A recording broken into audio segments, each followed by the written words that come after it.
سب سے پہلا اشکال آپ چھوٹتے ہی کہیں بھی جائیں گے نا، اور یہ بعض مخلص لوگوں کی طرف سے بھی ہے کہ یہ جامعہ یہ حضرت کا ادارہ نہیں ہے جو مفتی رشید احمد صاحب رحمہ اللہ بنا کے گئے تھے، یہ اصل میں ایک اسٹیبلشمنٹ کا ادارہ بن چکا ہے۔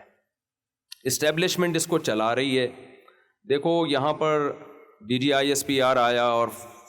فلاں جرنل آیا، فلاں کرنل آیا، پتہ نہیں کس قسم کتنے لوگ یہاں پر آتے رہے ہیں، تو یہ اصل میں ایک فوجی چھاونی ہے۔ لوگ ہم سے ہی کہہ رہے ہوتے ہیں کہ آپ جا رہے ہیں چھاونی میں، تو میں ان سے کہتا ہوں چھاونی میں تو گھوڑے بندھے ہوئے ہوتے ہیں، گنے توپیں ہوتی ہیں، وہ کہتے ہیں یہ کچھ سول کپڑوں میں بھی کچھ فوجی ہوتے ہیں، تو یہ اصل میں سارا فوج کا اور اسٹیبلشمنٹ کا ادارہ ہے۔ حضرت سے میں یہ سوال پوچھتا ہوں کہ کیا اس کی کیا حقیقت ہے، آپ کا اسٹیبلشمنٹ سے کیا تعلق ہے، کتنے تعلقات ہیں آپ کے، کیا آپ کو اسٹیبلشمنٹ چلا رہی ہے؟ یہ میرا پہلا سوال ہے حضرت کی خدمت میں، اگر اس بارے میں حضرت کچھ وضاحت فرمانا چاہیں۔ سب سے پہلی بات یہ کہ اس ادارے میں کیا کام ہو رہا ہے۔ یہاں تحفیظ القرآن ہے، یہاں کلیت القراءات ہے، یہاں درس نظامی ہے، معہد الرشید العربی ہے، تخصص فی الافتاء ہے، تخصص فی الحدیث ہے، تخصص فی القضاء ہے، تخصص فی فقہ المعاملات المالیہ ہے، تخصص فی فقہ الحلال ہے، تخصص فی الدعوہ ہے، کلیت الشریعہ ہے، اس کے ساتھ عصری تعلیم بھی ہے۔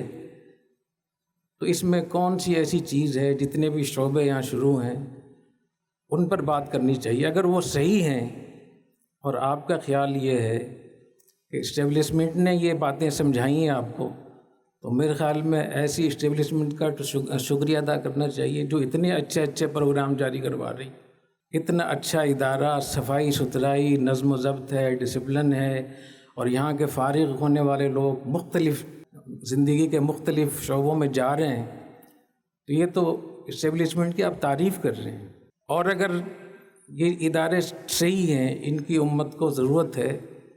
اور ہم نے اسٹیبلشمنٹ تک یہ باتیں پہنچائی ہیں، اس ادارے کو، اس ادارے کی نافعیت کو پہنچایا ہے، تو یہ تو قابل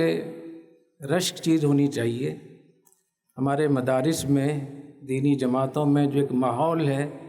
کہ ہمیشہ ریاست اور حکومت کے خلاف بولنا، اور ہمیشہ اپوزیشن میں رہنا،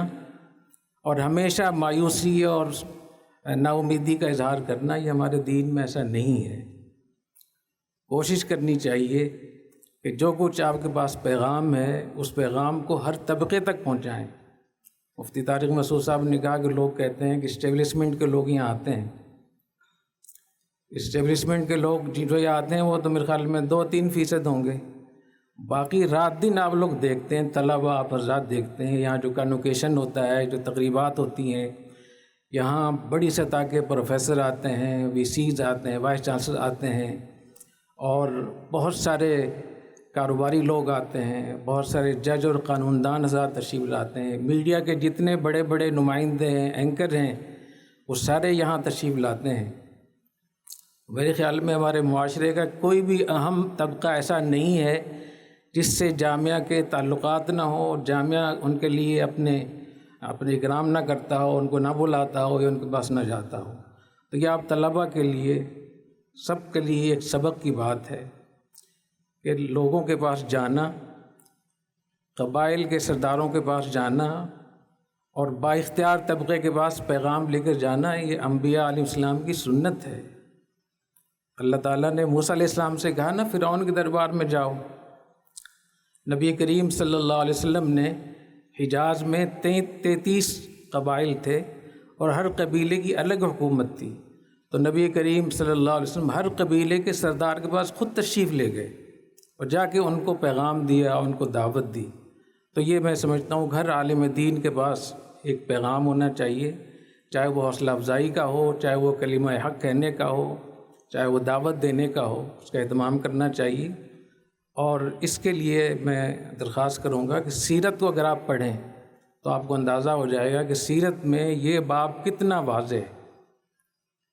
دوسری بات یہ کہ مجدد الفسانی رحمۃ اللہ علیہ، ان کی تاریخ، ان کی تحریک کو اگر آپ پڑھیں تو آپ کو اندازہ ہوگا کہ اللہ تعالیٰ نے کتنا بڑا کام لیا۔ جلال الدین اکبر دین اکبری لے کر آیا، اور اس نے قرآن حدیث کا انکار کیا، نماز کا، حج کا، روزے کا، زکوٰۃ کا، نکاح کو ناجائز قرار دیا اور زنا کو جائز قرار دیا، اور آگرہ کے مضافات میں شیطان پورا ایک بستی آباد کی، سورج کی پوجا کرتا تھا۔ حضرت مجدد الفسانی رحمۃ اللہ علیہ نے اپنے شاگردوں کے ذریعے سے 3 قسمیں بنائیں: بادشاہ اور بادشاہ کے بالکل قریبی لوگ، نمبر 2 وہ لوگ جو بیوروکریسی میں تھے، فوج کے بڑے حضرات تھے، اور نمبر 3 جو معاشرے میں با اختیار لوگ تھے، نواب تھے، بعض علماء تھے۔ تو ان تینوں پر محنت کی، ان کو پیغام بھیجا۔ اس کا نتیجہ یہ ہوا کہ اکبر کلمہ پڑھتا ہوا مرا۔ جب فوت ہوا تو وہ کلمہ پڑھ رہا تھا، اور اس کا بیٹا جہانگیر وہ بھی کافی حد تک توبہ طائب ہوا۔ اور کتنا تعلق تھا حضرت مجدد الفسانی رحمۃ اللہ علیہ کا، اور کتنا اخلاص کے ساتھ انہوں نے بادشاہ جہانگیر کو نصیحت کی۔ ایک مرتبہ بادشاہ جہانگیر نے مجدد صاحب سے کہا کہ حضرت میرے پاس تو کوئی نیکی ہے ہی نہیں، میں کیا منہ دکھاؤں گا اللہ تعالیٰ کے دربار میں، میری ساری زندگی گناہوں سے بھری ہوئی ہے۔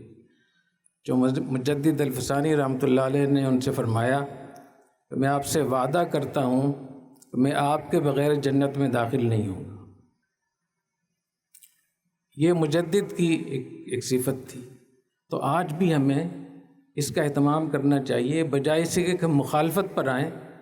ہمیں پیغام دینا چاہیے، اچھے اخلاق کا مظاہرہ کرنا چاہیے، اور جو لوگ دین سے دور ہیں ان کو دین کے قریب کرنے کی کوشش کرنی چاہیے، جو دین کے قریب ہیں ان کی حوصلہ افزائی کرنی چاہیے۔ تو میں سمجھتا ہوں کہ جو کچھ یہاں جامع رشید میں ہو رہا ہے، یہ سیرت پر عمل ہو رہا ہے، مجدد الفسانی رحمۃ اللہ علیہ کی اس پہ عمل ہو رہا ہے، شاہ ولی اللہ رحمۃ اللہ علیہ، شیخ الہند رحمۃ اللہ علیہ،